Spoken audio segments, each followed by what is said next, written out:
大家好，宠粉的仪态又来了，定了！宋茜以双端票数累积第一的姿态拿下了第13届金鹰女神的宝座，而且是断层第一哦。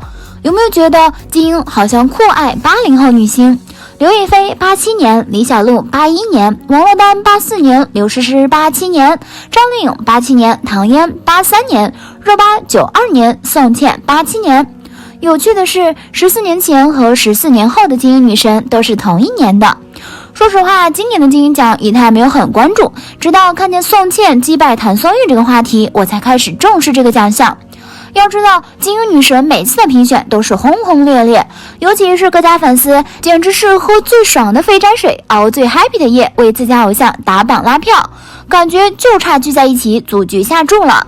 而今年入围金鹰奖的大热门选手，比起往年来说，看点和火药味就少了很多。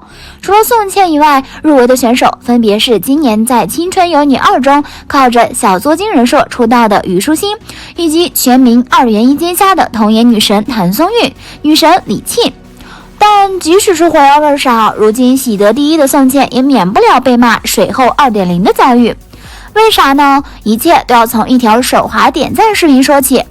14日凌晨，谭松韵的经纪人点赞了一条路人动态，动态内容大概是吐槽金鹰女神随意，说宋茜凭借一部《下一站是幸福》这一部剧就能打败赵丽颖和谭松韵拿下2个奖，同时还心疼今年同是在芒果台有剧播出的谭松韵成为炮灰。身为谭松韵的经纪人竟然点赞了此动态，被发现也是马上取消了点赞并还原手滑。随后的事情大家可想而知喽，开心大幕因此拉起。确实，从投票数据来看，宋茜和谭松韵一直都是非常激烈你追我赶的架势。但是就在上一周，宋茜金鹰女神的票数大幅增长，赶超本来排名第一的谭松韵，现在呢更是断崖式的上升。再来看观众喜爱的女演员第3轮的投票统计，一直排名第一的赵丽颖被宋茜反超。要知道2个提名都是开年爆剧，下一站幸福3网破2，卫视全国第一，极爱单集破亿，而赵丽颖知否央卫收视年度第一，还获得白玉兰7项提名，但播放量只是评比的一部分。金鹰奖的规则就是依据投票数据来定。宋茜之前确实出现了不少雷剧，也因为表情管理的问题被控诉不会演戏，就连她的代表作《下一站幸福》到最后也没能令所有人满意，这是不争的事实。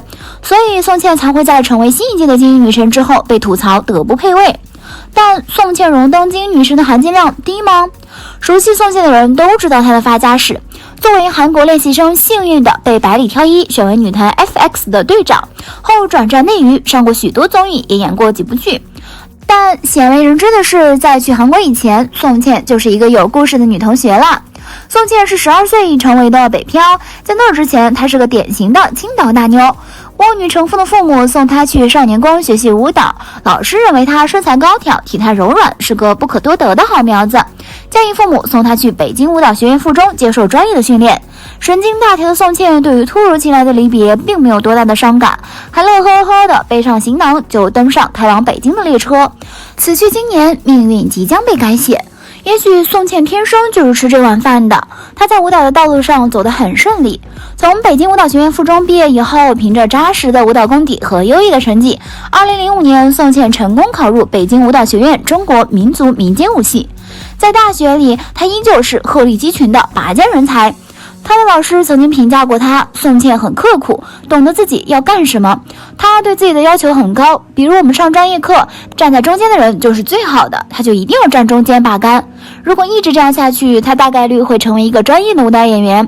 但有着极强野心的宋茜不甘于此。2007年正在读大3的宋茜参加了北京市舞蹈大赛，凭借《花铃》和《花妖新娘》分别拿了1等奖、2等奖。也正是这次比赛吸引到了 SM 公司星探的目光，他们邀请他去韩国发展，也就是去做练习生，然后出道。去韩国做练习生这件事情在当时并不像现在这样泛滥，算得上是天方夜谭。但宋茜的性格相信大家也能看出来，她就是那种敢做第一个吃螃蟹的人，欣然接受了他们的邀请。但事情远没有他想的那么简单，独自一人在异国他乡，语言、文化背景什么都需要像一个婴儿一样从头学起。更糟糕的是，她是所有女孩里年纪最大的一个，留给她的时间不多了。凭借着惊人的毅力，最终她克服了重重考验，成为了 FX 的队长，成功出道。但出道并不意味着可以松口气儿。韩国女团千千万万个，成员们个个年轻漂亮，怎么样才能增加曝光，让自己的团队脱颖而出呢？作为队长的宋茜参加了一系列综艺来提高团队的曝光率。那时候一天3档综艺，连睡觉的时间都没有。最出名的就是那档《我们结婚了》，与倪坤组成的假想情侣简直是火遍亚洲。凭借其直爽的性格以及过硬的舞蹈功底，成功积累了一波圈中好人缘。回到团队里，作为队长的他还需要照顾其他队员。后来韩束团大火，虽然他名气不如其他成员，但是他的努力和舞蹈能力是没得说的。这种情况一直持续到2015年 ，FX 队员陆续退团后，宋茜也决定回国打拼。作为一名女团成员，2015年国内的娱乐圈并没有宋茜的容身之地。要知道，国内的第一档大型的全民女团选秀《创造101》也是在2018年才掀起浪潮的。所以为了迎合市场，宋茜不得不被迫放弃老本行，开始一个全新的探索，成为一名演员。但对于一个从未涉足过的领域，第一回合以宋茜惨败告终。当时宋茜的演技被炒到了什么地步呢？估计跟之前的 Baby 不相上下。仪态统称这种演技为挤眉弄眼抽风派。宋茜最典型的例子就是在《美丽的秘密》中一战成名的失智少女版《电锯惊魂》。当被困在电梯里焦灼不安时是这样的。第二个则是在《简传奇缘》中，宋茜不知道在这部剧里贡献了多少个搞笑表情包。那会儿看她演戏真的是一件大到能用脚趾抠出30一听的事儿。但与其他两耳不闻窗外事，拍完拿钱就走的演员不同，宋茜太倔强了。没学过表演，那就从头开始学；台词不清楚，那就上专门的1对1辅导课；演技不行，那就一遍遍磨练。到了节爱千岁大人的初恋时，宋茜遇到男友出轨委屈时，不再挤眉弄眼摇头晃脑，而是静静地看着他，眼泪在眼睛里打转，却倔强的不肯让他掉下来。我可能